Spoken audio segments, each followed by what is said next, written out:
I'd like first of all to say good evening, everyone, and a warm welcome on this evening from SSGN to the third program in our conversation series. We'll also be making this program available on our website and YouTube channel later. So if you wish to revisit it or invite friends to watch it, we'll be able to provide you with the link. Natasha will provide us later in a couple of days. But now I'd like to just mention a little bit of background before we begin. That SSGN recently attended the Earth Charter conference in Florida with a number of my colleagues, such as Song Lee and Ensign, and of course Cesar and a number of other friends. And we felt it was very inspiring. And of course, what we wanted to point out was that the Earth Charter is one of our 4 foundational pillars. So it was a particular pleasure to not only to help sponsor the conference at Rollins College at Winter Park in April, but we also presented a breakout session on eco-spirituality in the development of education for an ecological civilization. So in that context, we were very pleased to participate. So it's very timely to have Rick here tonight to give us some background on the history of the Earth Charter and where we stand today. And to introduce our speaker, I'd like to introduce my friend and colleague Amanda Bennett, who is a member of the board of SSGN. Amanda, can you give a little word of introduction? Thank you, Jim. And thank you everyone for joining us and for watching the recording if you couldn't make it live. So today we're going to hear from Dr. Rick Clugston. So Rick is the co-director of the Association of University Leaders for a Sustainable Future. He serves on the Earth Charter International Council and continues to conduct spirituality and sustainability conferences and retreats in Rome and Assisi, Italy. So he formerly directed the Sustainability and Global Affairs program for the Center for Earth Ethics at the Union Theological Seminary, where he helped religious and spiritual organizations engage in the United Nations Sustainable Development efforts in collaboration with Forum 21. And yeah, Rick is a member of the SSGN Council. He has done many, many things. So I hope we can hear more of your story today, Rick, in addition to what you'll be telling us about the Earth Charter. Well, thanks, Amanda, for the introduction. And it's good to be back together with so many SSGN folks. Many of you were in Rollins, as Jim mentioned, and probably quite a few of the people are somewhat familiar with the Earth Charter. What I'm going to try to do, what I'm going to try to do is first give a very brief history of the Earth Charter Initiative, and then look at the United Nations quest for sustainable development. And I'll describe some promising developments, even in the face of the lack of progress in achieving the SDGs, Sustainable Development Goals. And I'll end with the challenges we face in realizing the Earth Charter's vision and suggest a strategy for our way forward. So, to begin with a bit of the old Earth Charter history, the development of an Earth Charter originated in the call of the World Commission on Environment Development in 1987 for the creation of a, quote, universal declaration that would create new norms needed to maintain livelihoods and life on our shared planet and to guide state behavior in the transition to sustainable development. Maurice Strong, who was the chair of the Earth Summit in Rio, said, well, what the Commission's calling for is an Earth Charter. And so there was intergovernmental drafting of an Earth Charter as part of the process leading up to the Earth Summit in Rio de Janeiro in 1992. But the time for such a declaration was not right, and the Rio Declaration expressed the common agreement on environment development at the time. However, many felt a deeper vision of sustainable development was needed. So, in 1994, Maurice Strong, Secretary General of the Rio Summit, and Mikhail Gorbachev, working through their organizations they each founded, Earth Council and Green Cross International, respectively, launched an initiative to develop an Earth Charter as a civil society document. So from 1994 to 2000, the drafting and consultation process drew on hundreds of international documents on environment and development, and a worldwide participatory consultation process involving thousands of individuals and hundreds of organizations. The Earth Charter was finalized by the Earth Charter Commission in UNESCO in 2000 and was formally launched at the Peace Palace in The Hague later that year. The Earth Charter was created as a soft law document, and the major effort going forward after the launch was to secure the endorsement of the Earth Charter from a wide range of organizations and individuals, and ultimately to have the United Nations affirm the document as a framework for guiding and assessing sustainable development efforts. So hundreds of organizations, thousands, I think, of people actually endorsed the Earth Charter.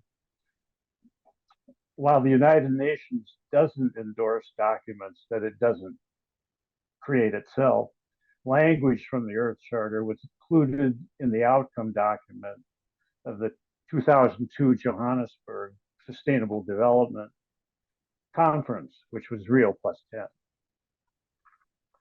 In the UN context, UNESCO recognized the Earth Charter as an important educational tool and encouraged the UN member states to take into account the principles and values of the Earth Charter in their educational programs.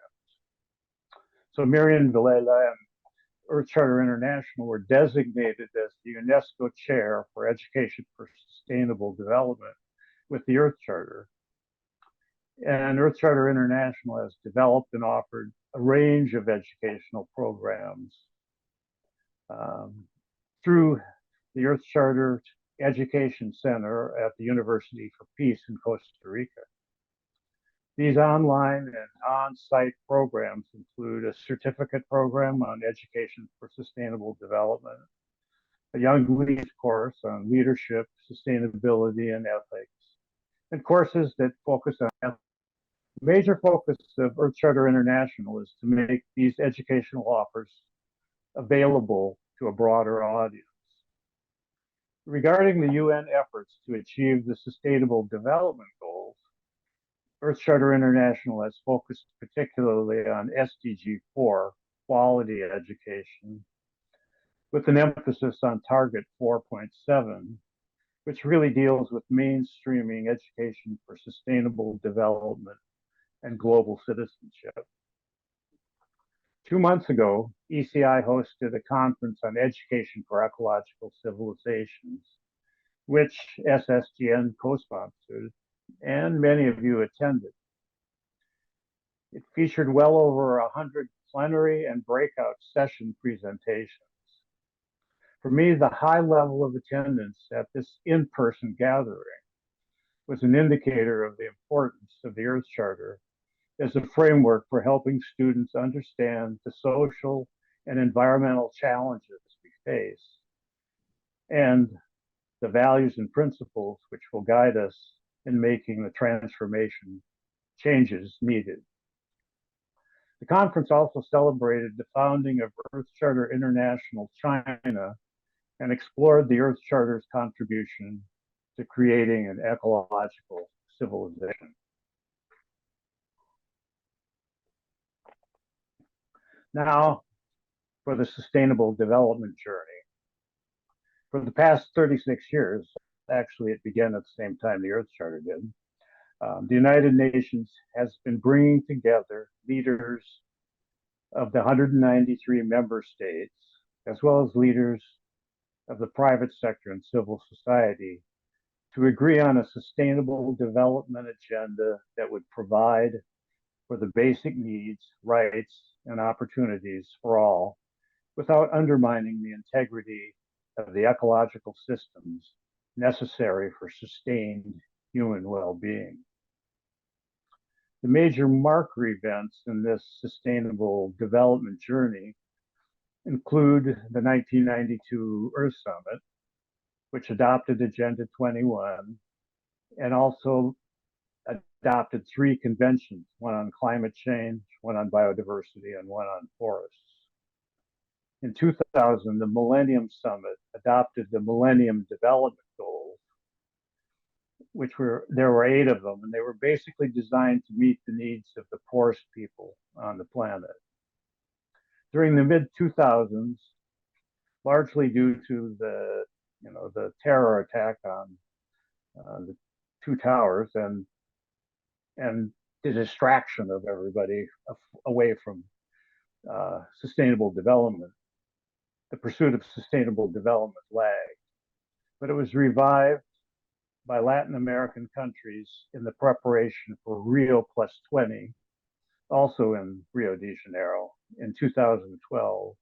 And Rio +20 called for the development of the Sustainable Development Goals.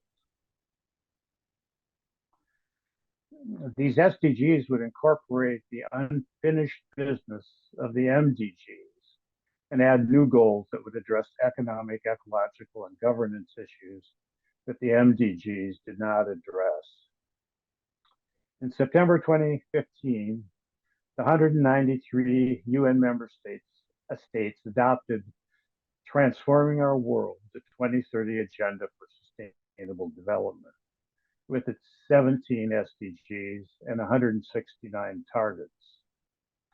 This Agenda 2030 seeks to, quote, create a world that works for all and that, quote, leaves no one behind, end quote. And to accomplish this transformation, quote, business as usual is not an option. And the SDGs fall into 3 general categories.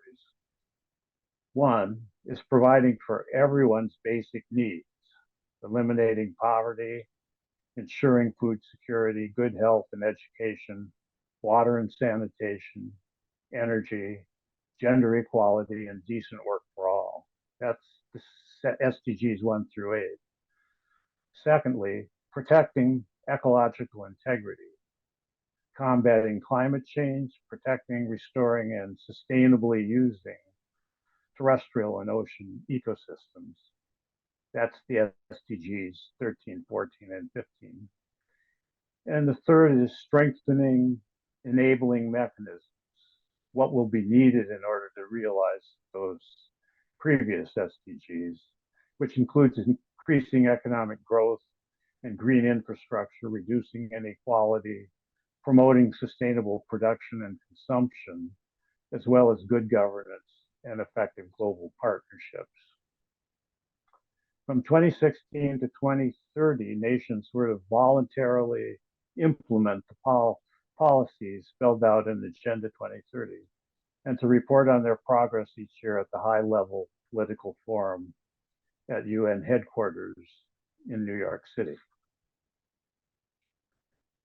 In the latest 2024 report of the Secretary General on progress in achieving the SDGs, he observes that only 15% of these goals are on track to be met by 2030.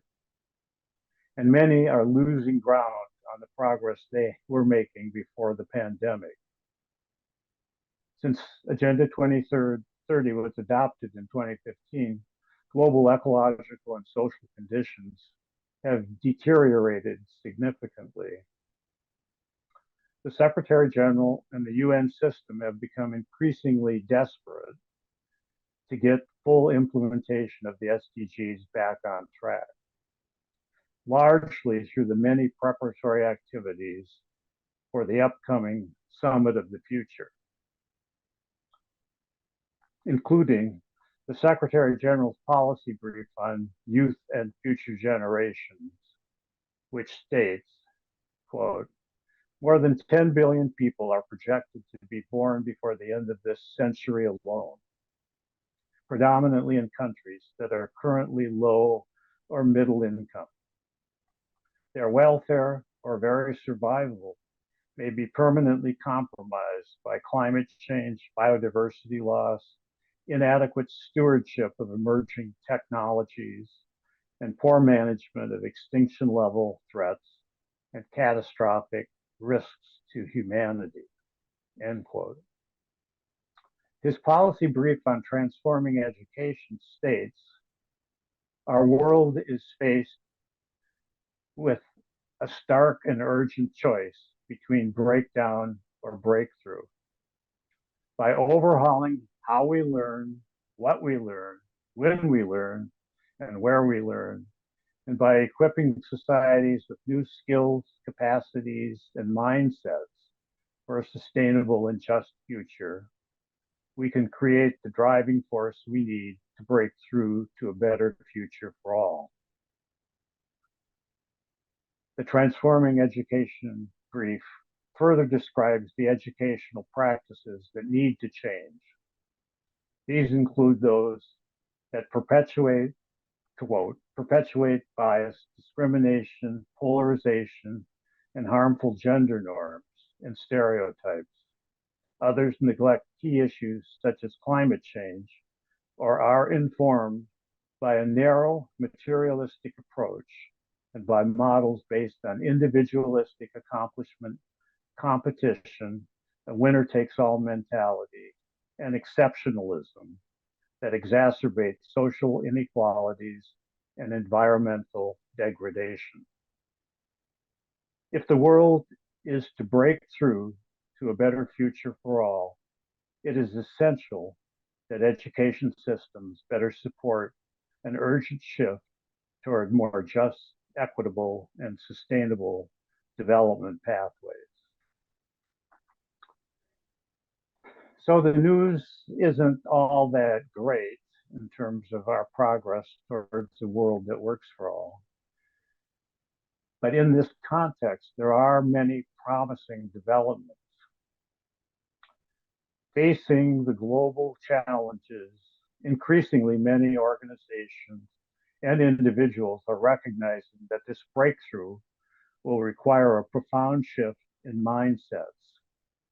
We will need to shift away from materialism and consumerism, from a very short-term focus on advancing the interests of one's own self and one's social group, often at the expense of others and of nature. What is needed is a widely shared global planetary transpersonal ethic in which we desire the best for all people and all living beings. In other words, an ethic of respectful care for the community of life. Stephen Rockefeller, the chair of the Earth Charter Drafting Committee, observes, and I quote, "The emergence throughout the world of a new ethical and spiritual consciousness that supports the transition to a just, sustainable, and peaceful world is one of the most promising developments of the last 60 years. The ethical and spiritual values associated with this new consciousness have been given expression in many intergovernmental and civil society declarations, such as the Universal Declaration of Human Rights, the World Charter for Nature, the Rio Declaration, and the Earth Charter. The Earth Charter identifies the basic spiritual challenge that the world community must address if it is to make the transition to strong sustainability when it states, we must realize that when basic needs have been met, human development is primarily about being more, not having more. This guideline, of course, is entirely consistent with the teachings of all the world's great wisdom traditions, The values associated with human rights, cultural diversity, social and economic justice, a culture of peace, intergenerational responsibility, and respect and care for the greater community of life are all part of what being more means in the 21st century. In addition, the Earth Charter recognizes the importance of reverence for the mystery of being, compassion, love, hope, and the joyful celebration of life. Being more in the spirit of these values and ideals is the only sure path to a sustainable world, end quote. Over the past decade, more and more individuals and initiatives are advancing worldviews to replace the materialism and separation dominant today. They draw on very diverse traditions, indigenous, religious, and spiritual, the arts and the sciences. They tend to converge on a view of life, of living systems, which affirm the following. One, all is embedded in this seamlessly interconnected whole of quantum mechanical, biological, and physical processes. We are intimately interdependent with all that exists. Two, our universe is filled with diverse forms of differentiated sentience or consciousness. As Tom Berry observed, existence is a communion of subjects, not a collection of objects.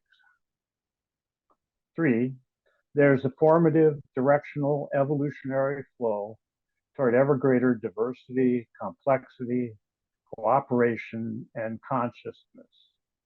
And four, realizing this, we are moved to respect and care for the community of life, to live and act in right relationship, in alignment with the underlying principles and patterns of life. Our lifestyles, institutions, and social and economic policies must be grounded in this sensibility. One promising example from the United Nations, adopted by all 193 member states, is Harmony with Nature, a program focused on creating a new narrative for a regenerative world in which human rights go hand in hand with the right to nature, end quote. So, as many of us Earth champions often say, the Earth Charter was ahead of its time, but its time is now. There is a great awakening in the midst of much resistance to a new spiritually and ethically grounded development agenda. Pope Francis states in his 2015 encyclical Laudato Si, quote, "The Earth Charter asks us to leave behind a period of self-destruction and make a new start. But we have not yet developed the universal awareness needed to achieve this. Here I would echo that courageous challenge from the Earth Charter. As never before in history, common destiny beckons us to seek a new beginning. Let ours be a time remembered for the awakening of a new reverence for life, the firm resolve to achieve sustainability, the quickening of the struggle for justice and peace, and the joyful celebration of life." This universal awakened awareness does seem to be coming into being. As Gus Beth concludes his recent article in the Yale Environment 360, I quote, "More and more people are seeing the root of the problem in our misguided value system, and they are searching for new values and new lives to go with them. Many now see the need, not for more analysis, but for a spiritual awakening to a new consciousness."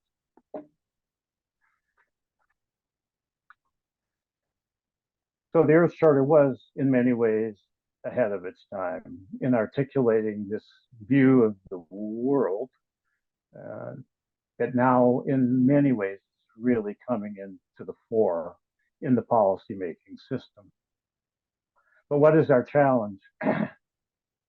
Despite these promising developments, the state of the world keeps getting worse.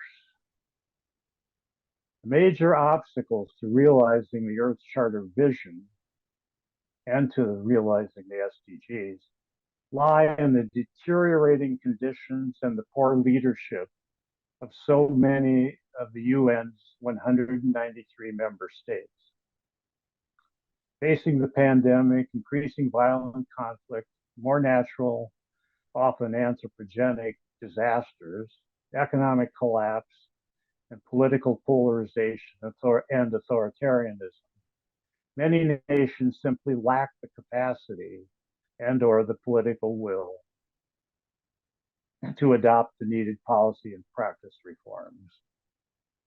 Most transformative change initiatives are at the margins, having little impact on the political decision-making in so many of the nation states.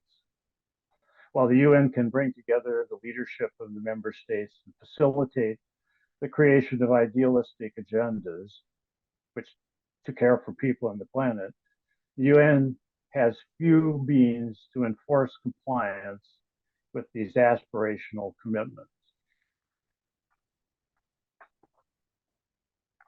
I think the central challenge we face is for our various converging organizations to collaborate more effectively in building a social movement that can improve the conditions and leadership in so many nation states. While converging, many of our organizations and initiatives are operating independently. We are often in competition with each other as we seek to increase our audiences and funders. Our programs and projects are often quite similar, and our staffing and budgets quite small. We tend to reach out to the same demographic and approach the same foundations and potential donors. To have impact at scale, we will need to become more interdependent, differentiating and integrating into a larger movement where we collaborate to accomplish shared priorities. Various platforms are being created to facilitate this collaboration, using advances in digital technologies and inviting broad participation in shaping strategies for transformative change. Some examples of these advanced platforms encouraging broad collaboration among like-minded organizations include the Wellbeing Economies Alliance, the Laudato Si movement, Mobilizing an Earth Governance Alliance, Life Enabling Economics, the Forum for the Future, the UN's Action for the SDGs, the Ecological Civilization Initiative. Many of them are using advanced, often AI-based technologies to enable people to come together and share their priorities and come up with common goals. Earth Charter International is participating in UNESCO's academic network on global education and learning, and in various ecological civilization networks. I think one topic that we can pursue further in the time remaining is where to go with SSGN, where to go with a multitude of fairly small initiatives that can come together in order to enable us to make a larger impact on policy and practice. So I want to conclude with this observation. We're at a social evolutionary moment analogous to when single-celled organisms join together to form multicellular organisms with specialized functions in a new integrated whole. Now our organizations must explore new ways of working together, pooling our resources in order to make the transformative changes needed to realize respect and care for the community of life. Thank you.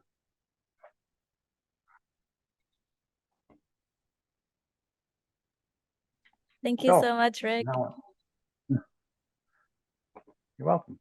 That was great. So we have time. We want to make this participatory. We want to make this interactive. And I see that Beth Blissman already found the chat. So Beth, first, since you got there first, I wanted to see if you would like to open your microphone. And if not, I can read your comment for you. It's tough for me to read. I'm on my phone because my computer doesn't work. So it's tough for me to read the chats before they disappear. Hey, Rick, and Oh, thank yeah. you, Amanda. Rick, I was just noting that the US happens to spend more than the next 10 countries on military spending. So I Right. was talking about the country of my origin, which I see as one of the biggest roadblocks to peace.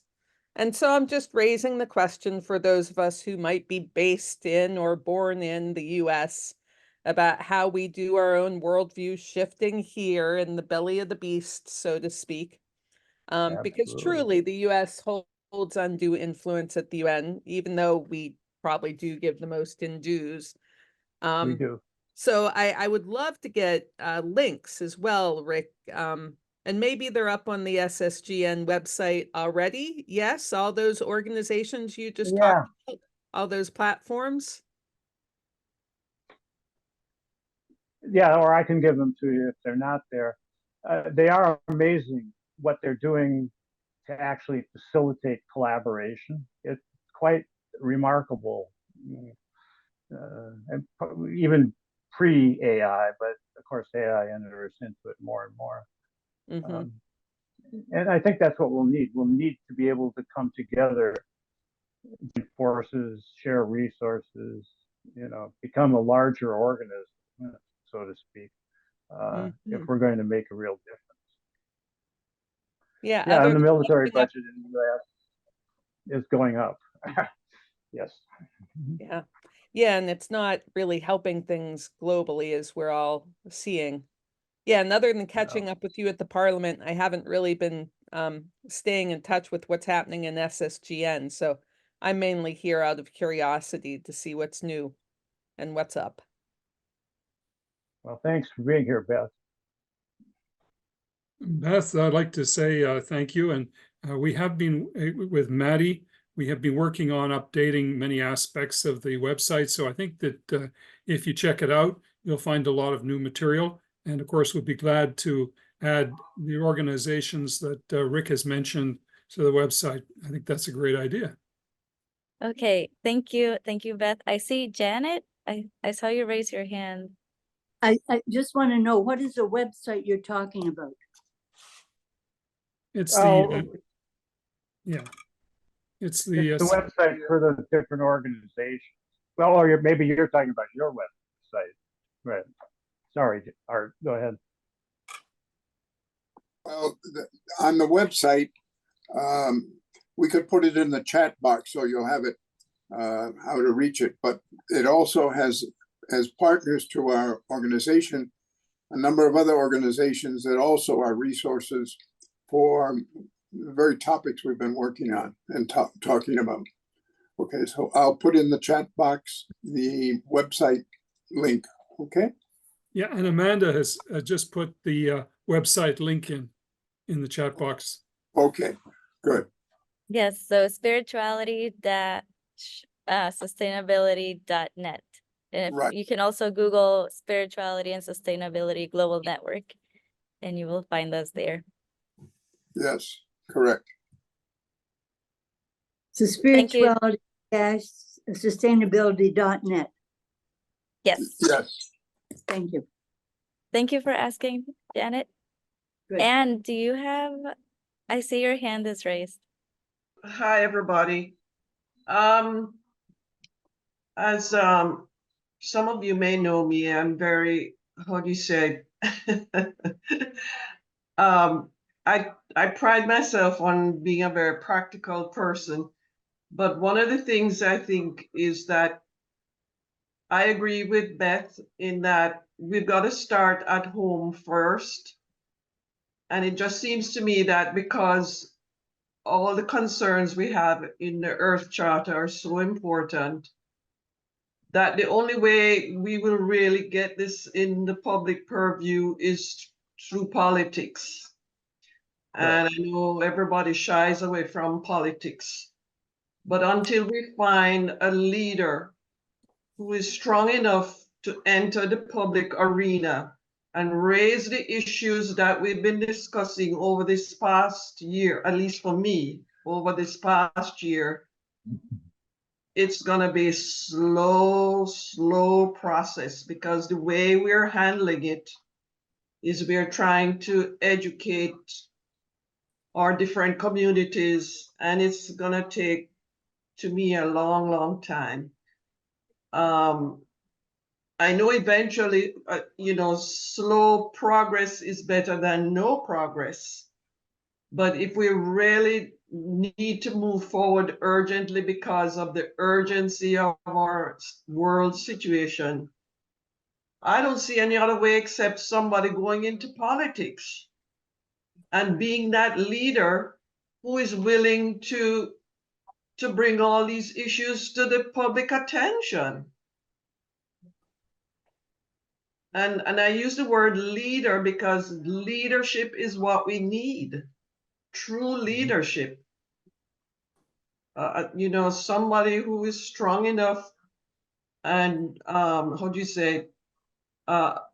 real faith-based person who believes in what they're doing. I mean, the political shenanigans that go on. I mean, I think the public is in a way just sick and tired of that.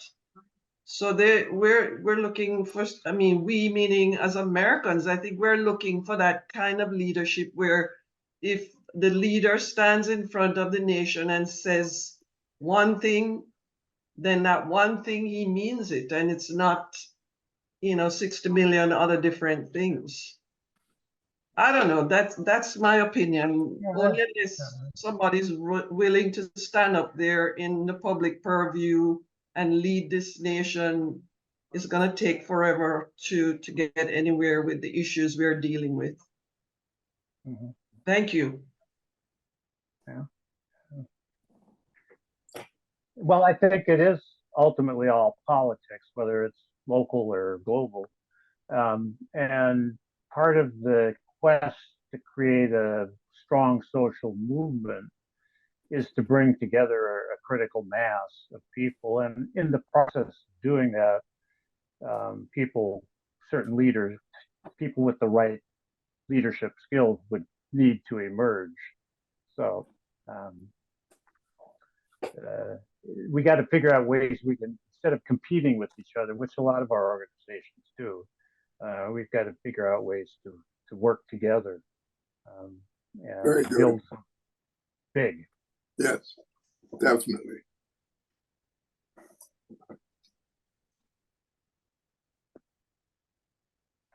I had seen another hand. I don't know. I had my hand Terry? up. Rick, thank you for that excellent list that started with the Well-Being Economic Alliance and then went to Laudato Si movement.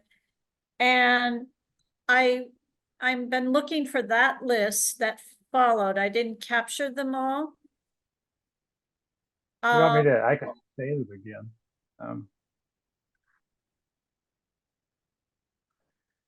Okay. Well, I've been checking these out because we're looking for partners that have that capacity to actually bring a lot of people together. The Mobilizing an Earth Governance Alliance, which is called MEGA, is one such example. And Life Enabling Economics is another one. Very interesting platform they've developed. Forum on the Future, for the Future is another one. That's youth-led, largely. It's been designed, it's kind of connected to the UN process, but it's designed to bring youth together to work on critical issues. Young people, I don't know how old you can be, you can still be a young person. Thank you.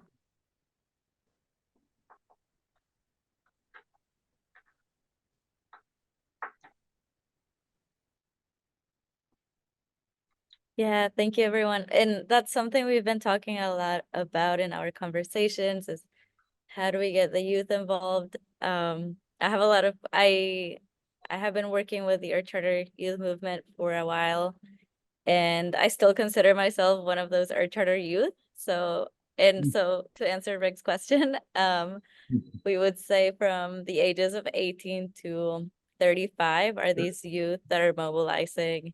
And then of course we have students. So we have students in elementary school, in middle school, high school, and college students. It's been really, for me, as someone who grew up in the US, but is from Latin America, it's been, and working at Earth Charter, it's been really interesting to see how the different world regions organize. So the Latin American youth, how they organize, how the African youth organize, how the Asian Pacific youth organize. So if anyone here has any other examples or any examples if you're a professor and how you reach your students, I think that would be really interesting. And we will be planning events with youth that we will also be inviting you to as well.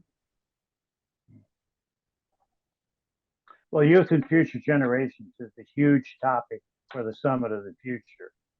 And there's a declaration on youth and future generations. It's really bubbled up to be a primary focus now at the UN, which is good. And youth are doing this without funding. I mean, we have social media and we have ways to get organized, but a lot of these coalitions are done with no funding or little to no funding. Tim, do you have a comment? I just want to say yay. Thank you. I put up something about the Resource Alliance. It's a group that I've just come across in my teaching around social change and how that happens. But they've got a video on their site from professor at Harvard named Erica Chenoweth, who talks about the 3.5% rule. That basically, if you 3.5% of the population is involved in a social movement, change happens.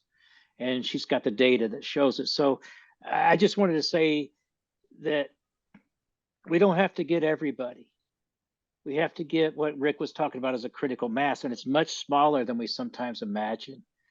And I would just say there are places to ally with. Also, I think what Fletcher does with Green Faith is pretty remarkable as far as keeping movement going with energy and that kind of work. And there's other folks doing that kind of work out there. And Amanda, the other thing I want to hear more with my students.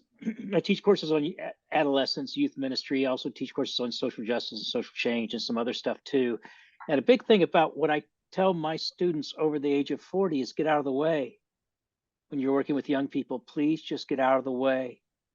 Stop insisting you have a way they have to learn, but find ways to resource them, like the sundown move, a sunrise movement, or even Extinction Rebellion, or some of the places. There's something really exciting and also dangerous about young people's attraction to radicality. And I think very often there's a need for wisdom and the need of elders, need for the age of so many of us in this space. But I think before we're in that space, sometimes we have to be invited and show some kind of faithfulness to young people in the midst of that that allow them to just take off and soar. And I mean, you look at the civil rights movement. Many of y'all are close to Atlanta, go to the Atlanta Civil and Human Rights Museum. It's a spectacular deal, but most of those folks were under the age of 23 with a few leaders that were doing things. I think I can hear what Dr. King was in his late 20s, early 30s, when was really the leader of the movement, of one leader of a larger movement. So I feel like there is a cultural shift in energy among young people, a couple generations behind myself. And I think the more we can do to help them get the resources for sustaining their own energy and their own work forward, it's really important. And that's why I appreciate the Earth Charter so much, and so much has been done with the youth there and other spaces, that it's just given basic tools allow young people to just really fly with it. And so that's one of the places I point to in my own classes. Look at what can be given to young people, then please get out of their way. So Tim, you referenced the radical aspect of what do you see in terms of radicalism? Or, I mean, I think I like youth radical for arguing for something different for the future. what I'm observing, and I'm not seeing a lot, but I think it has to do with you see it a lot in the gun reform movement. You're also seeing it in some of the young people led work in environmental work is they're willing to have a level of protest that maybe some of us witnessed it during the anti-nuclear war movement at a different time with young people, or even like in the anti-war movement, anti-Vietnam War, anti-other war movements, where young people are willing to kind of have a sense of their life is willing to risk, is how I think about that. And as I get older, I get harder and harder for me to think about how I want to risk my life. And Rick knows I've had some pretty risky situations over the last year that have changed my even that. But young people have a way of just kind of boldly entering into space that I want to continue to nurture and encourage, while also giving a little bit of, I have some really massive failures when I've encouraged the radicality of youth, including a young woman who got involved with the Animal Liberation Front and was on the run for about 15 years. And that's a level of radicality I don't want to encourage. But No. I think there's something to be said about young people who are willing to say incredibly bold. The young people who stand up in front of political meetings and say, "You're killing us. Stop this." The folks who have entered into during graduations to protest for people in Palestine, and to try to protest for some kind of equality to stop the war. So that's all I'm talking about. I think it's all around us all the time. And I want to find more ways to encourage that while also encouraging the long-term viability of young people who are in the midst of that too. And the Earth Charter is a wonderful rubric under which to protest. No? Agreed. And tonight you're on your phone, so you may not see us all nodding our heads, but yes, agreed. Yeah, and I think a lot like the Forum for the Future, a lot of these organizations I listed are primarily youth-led. I mean, young people under 35, but close to it probably. And it, they have both this, unlike me, they're gonna live through these horrible circumstances that will befall all future generations if we don't get our act together. But also they're capable of ways of organizing, through digital means, other ways that are completely new to me and powerful. It's amazing. So I would check those out, like the Forum on the Future. All youth. It's all youth led. Good. Excellent. I agree with what you said when you say that the Earth Charter was ahead of its time. I think now young people are catching up to it when we think about well-being and those different components of well-being, and spirituality being one of them. Because as a young person, I've seen, like the other day I was talking to someone young and he said, "I'm not spiritual because I don't believe in spirits." But a lot of other young people are also thinking about our well-being, because if we don't take care of ourselves now, then we're not going to be able to work towards these things that we care about, and towards this respect and care for the community of life.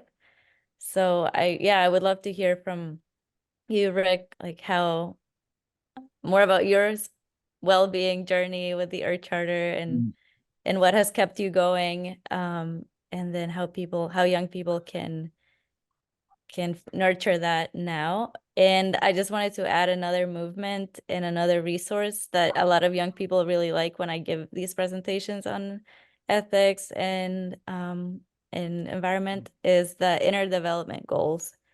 Oh, And yeah. that comes from, I think a lot of that has been developed by Europeans, but Right. they were developed for the SDGs, and then the Earth Charter framework fits perfectly with all of that.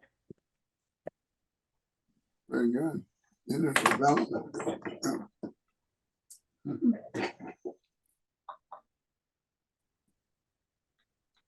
And I see Song Lee, your hand is up. Yeah, thank you so Wow. much for this presentation, Rick. It's really well done. You know, my question, we have been talking about young people. You know, my current biggest concerns include the polarization of opinions and also the armed conflicts, I would say wars.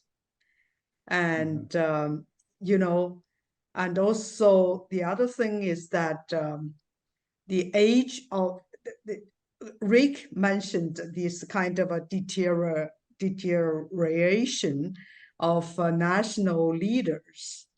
And that's really a big, big challenge for the world.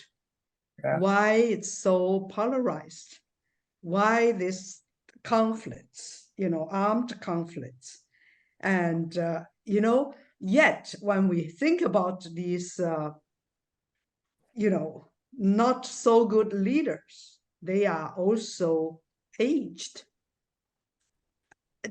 I'm just thinking France, they have exception, you know, Macron and his prime minister, they also face a lot of challenges, but at the same time, they bring the usefulness and some of young people's perspectives in their leaders. You know, I don't know, I don't have answers, but just like a kind of observation, how, you know, the Earth Charter, this kind of ethical dimensions could reach, you know, the global leaders, you know. I know it's very important for us to do things start from ourselves, but at the same time, like Anne just mentioned, you got to be involved in politics. Otherwise, it's difficult to change. I don't know where to do it. But I just see it, you know, the need of the Earth Charter, but at the same time, how the Earth Charter could also reach the people who need it even more badly than the rest of the population. Yeah.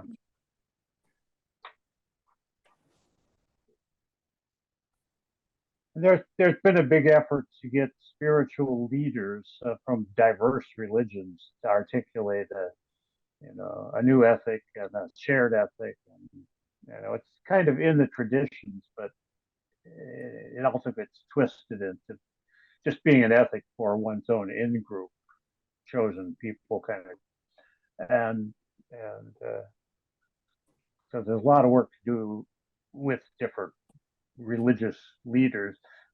For example, the Pope Francis, compared to, you know, Pope Benedict, you know, 180-degree turn, right? You get a different leader, you get a very different orientation. So, and he did mention the Earth Charter in the encyclical. Rick, have religious denominations adopted or embraced or applauded the Earth Charter? Is that anything formal that goes on? Well, way back when we were doing the endorsement process, there were quite a few religious spiritual groups that endorsed the Earth Charter. Back then, we were trying to build this, you know, this sort of almost a social movement, the Earth Charter Initiative, that would show that the UN should pay attention to it. And there were a lot of groups that adopted it, especially women religious, especially them, which of course has continued, maybe not with the Earth Charter, but with transformative change. True, very true. Yeah. Just to Rick, mention and if one you- thing, Yeah, sorry. Go ahead, Jim. Just to mention one positive thing that Joe Iannone, one of our SSGN board, recently sent us a message saying that he, in conjunction with Pax Christi in Florida, they've been organizing at the diocese and parish level to try to support political efforts to communicate with their political representatives in the Florida legislature, and also the senators on the fossil fuel non-proliferation treaty. So they've even got one meeting scheduled with the Democratic senator for Florida. So Joe is certainly taking Anne's advice and Song Lee's advice about trying to push for political involvement. Yes, definitely. Yes. Rick, maybe you answer. I apologize for getting on late. I'm out in Tucson and time got away from me. But have you talked about what the follow-on from the education conference that we were all at? The follow-on, in other words, what's happening next? What was Michael Brecken's letter referenced virtual gatherings, and I just didn't know if there were specific initiatives or plans or projects that were Not that I planned. know of. I mean, my impression is that at this point, what's happening is Mirren and others are just trying to kind of pull together the results of the conference, and trying to do a book, trying to organize that. I'm not sure that they've actually come up with next steps that need to be taken. And of course, Michael's kind of, a big push to kind of get the educational programs out there more. Sure. Which is all to the good, all to the good. Yeah, all to the good. But I was disappointed that they specifically did not share emails of people to facilitate collaboration, contact, so forth. And I would have thought if you ask people for permission, you could do that, and that would help. I think people work together and collaborate, and maybe even think of initiatives or out from the field, if you will, not necessarily from Earth Charter Central. Yeah, that's always a tricky one. How you make those lists available, who you make them available to. And yeah, I understand. Everybody's sort of protecting privacy, but the reality is most people's emails are widely accessible and so forth. So, and I think if you make it accessible only to participants, maybe in a password protected file or whatever, that that should be okay. But that's just my. And I may try and pursue that with people, because I think it could. And I thought he referenced in his letter, his follow-up letter, about virtual meetings. So I thought maybe they were going to try and do that. Some of that. I don't remember. Good. Maybe I didn't read it. Very good. Yes. I see Beth's hand is up.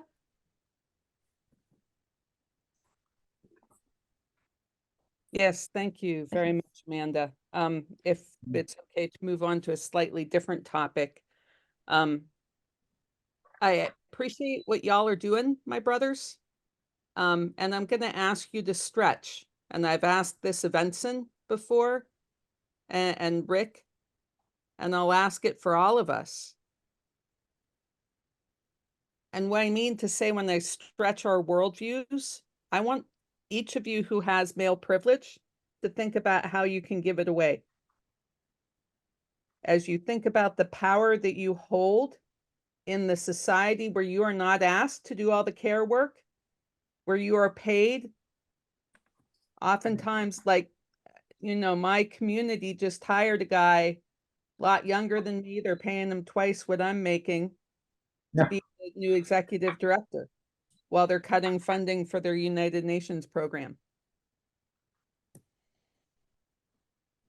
Y'all, I love you, but you don't realize the power you have. You're ignoring it, and I'm grateful for the focus on Earth. But next year, if you follow the UN processes, next year at the Commission on the Status of Women in March, the theme's going to be Beijing plus 30. And for those who don't know the history, the United Nations has had 4 different world conferences on the problem of women. The first one was in the 1970s. There were 2 in the 1980s. The most recent one was 1995 in Beijing, China. If you remember anything about it, you might have heard Hillary Clinton said, human rights are women's rights are human rights. That was, you know, big lines. And at that particular gathering, there was a platform done called the Beijing Platform for Action, which, sad to say, 30 years later is still the most progressive policy document we have globally for the rights of women and girls. And it has come nowhere close to being achieved. And the reason why there's never been a 5th World Conference on Women in the UN is we all know we'd go backwards. What does that mean? That female genital mutilation's on the increase. That's now illegal for girls in Afghanistan to have an education beyond the 6th grade. That, you know, women's rights in our own country to our own bodies have been reversed and are being tightened even further. Until you guys start speaking up about that on the regular and collaborating about that, the Earth stuff is not going to shift. We're not going to be able to achieve the Earth Charter. Because guess what? Women, Earth, have been meshed in the theological imagination, in the political imagination, in the way law is structured in this country because of the doctrine of discovery. We need to untangle it all, and we need to do it together. And I know it's scary as hell because so many men I know have been, I'll keep my language clean, try and be diplomatic. You have been as messed over by patriarchy as we have as women. I recognize that toxic masculinity serves no one except maybe one of those 2 primary presidential candidates right now. But truly, how do we work together to weave that into the conversation? Every conversation of this ilk I show up at that does not include the discussion of gender and ending heteropatriarchy, we're going to keep spinning our wheels, my friends. Good for you. Blessings.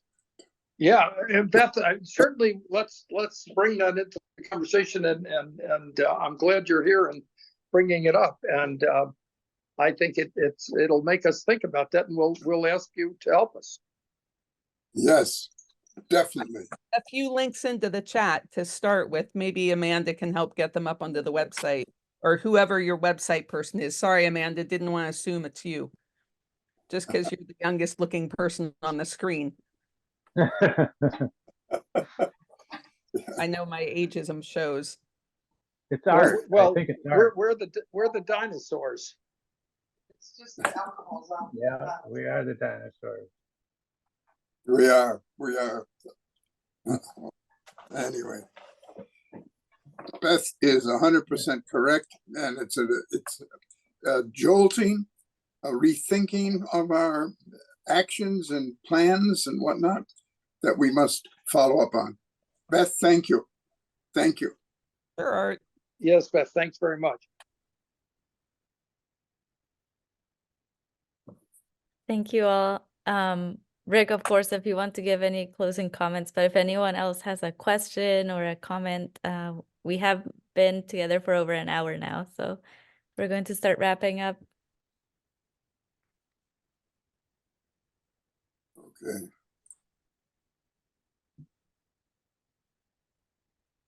Okay.